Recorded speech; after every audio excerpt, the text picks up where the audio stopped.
Okay, guys, I'm here today with Mica Galvao. Huge honor for me. Guys, for those who doesn't know Mika yet, he's the new phenomenon in Jiu-Jitsu. He's winning everything. How old are you, Mika? I'm 18 right now.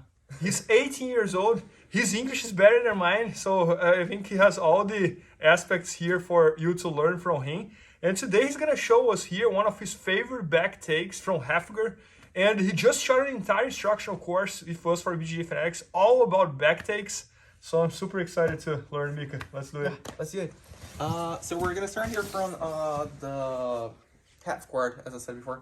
It's a back take that I use it on the Curitiba Open. It's a very simple back take. You just need to make sure to create the right reactions and create the right momentum to do the position. Okay. So just let's start here on the simple half guard. We're gonna start opening the gi here, which is a very common pathway that we try to pass someone's guard when we get to the half guard.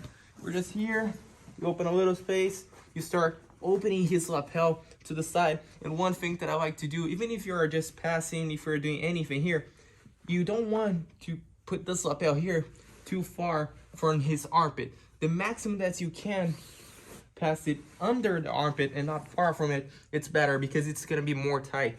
So you open the lapel, and then what I like to do, I grab it up here and bring it down.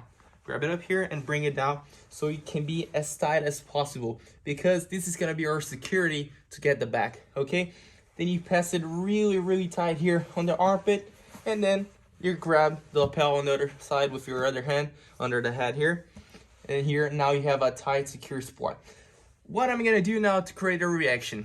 You see his arm there, he's still on the middle of the weight, so I can't go to the back straight. What I'm gonna do is pretty simple. I'm just gonna start doing a little sprawl here. Why? If I do the sprawl, his arm is gonna be like, he's not gonna be able to work on that side over there. So one option that he still has is try to go for a deep under. So he's gonna start using this arm here that was on the other side to go to a deep half guard.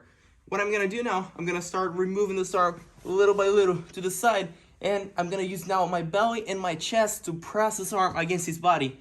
Now here, you see his arm, he doesn't use it anymore. So it's pretty simple now. The step that I'm gonna do to take his back, I'm gonna pressure him to the side to create the space and the gap for me enough to bring him up.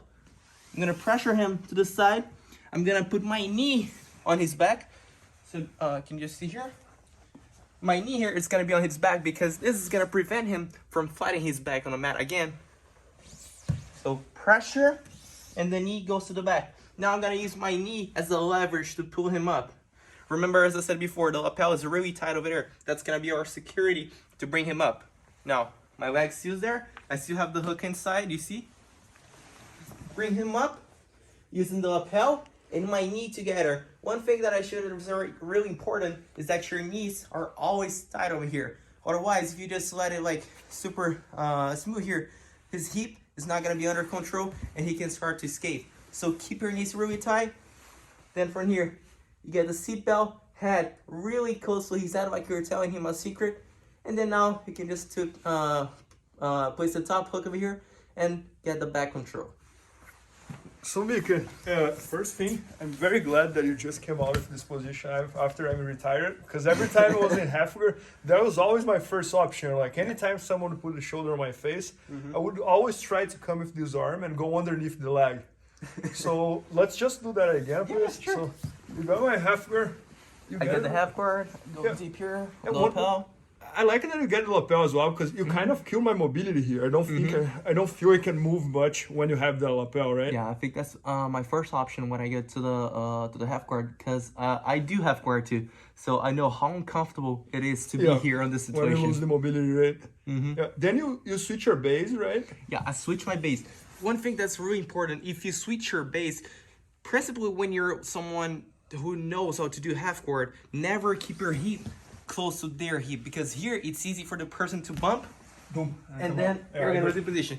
And Master Bernardo very well know to do this from here. So it's always good to keep your hip away, because from here you're gonna make the arm here be like in vain. He's not going to be able to work with this arm, and then you're going to have a good base. And please also keep your toes alive on the mat all the time, because those toes here are going to be able to pressure the person on bottom, and then you're going to have a good base here. Yeah. Oh, Mika, for example, every time I would come here, I would try to go underneath the leg, and this hand I would try to place on the pants.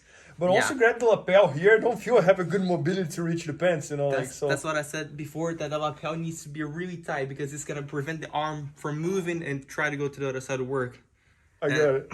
So now, what do you do next?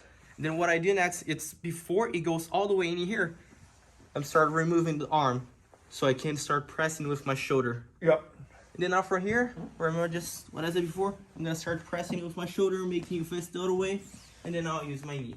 And here it's pretty simple. I just need to create a little leverage with my knee, bringing it up. Man, that's incredible. With my knee and lapel, and then here we're on the back control. Man, that's amazing. Oh, Mika, one more time, like full motion, so kind of like full speed.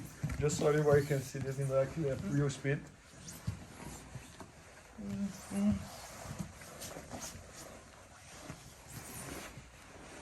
Man, that's amazing. Oh, Mika, you probably invented that, right? Because I mean, like, I have been doing half guard for like many and many years, and I never saw anybody doing that. That's something actually worked a lot of concepts, not only positions, of course, on our gym.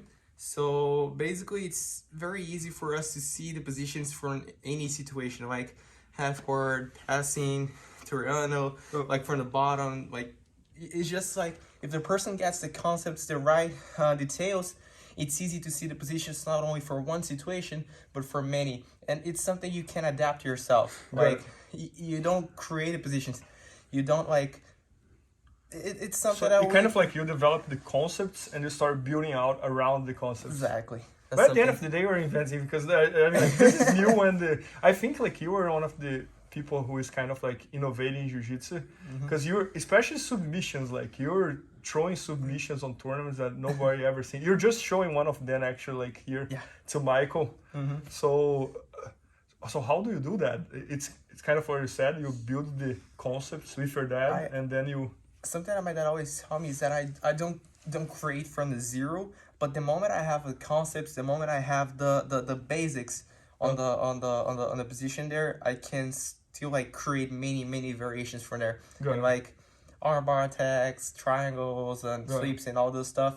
I know how to develop them the moment I have the basics. It's just like, I think since from the start of the jiu-jitsu, that's what everyone has been doing. They just get the basics and then improve it a lot, putting their own touch there. And especially in the nowadays days, it's very interesting that you're doing that both on gi and no gi. Yeah. You're not like being strict to only one version. So it's the same concept to develop like...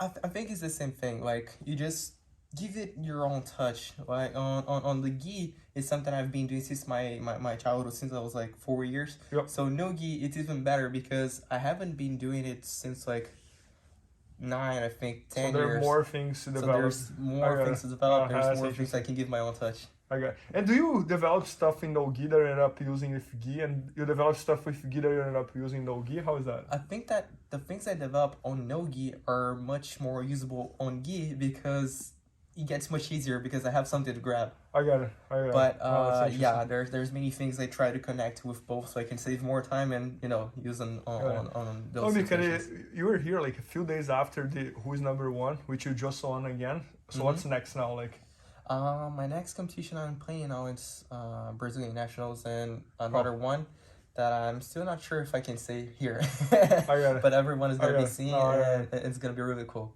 Man, that's awesome. No, thanks so much, Mika. Thank you so much, Coach. I appreciate it. Guys, Mika just shot an entire instructional all about back takes. So you're going to see this back take from Halfguard and many others. And if you watch him competing, he's always finding ways to take his opponent's back. And most of the times that he gets it, he doesn't lose it. So he's the guy who watch it, and make sure to check it out. It's going to be at IBJJFanatics.com. Oh, Mika, yes. Thank you. Thank you, Coach. And guys, maybe by the time you're watching, it's already there. So check it out. Please help me out to grow my YouTube channel. Just click subscribe. And to watch more videos, just click under see more videos. I hope you enjoyed. BJJFanatics.com. Use the promo code YouTube Faria to get 10% off any instructional video. Improve your jiu-jitsu faster.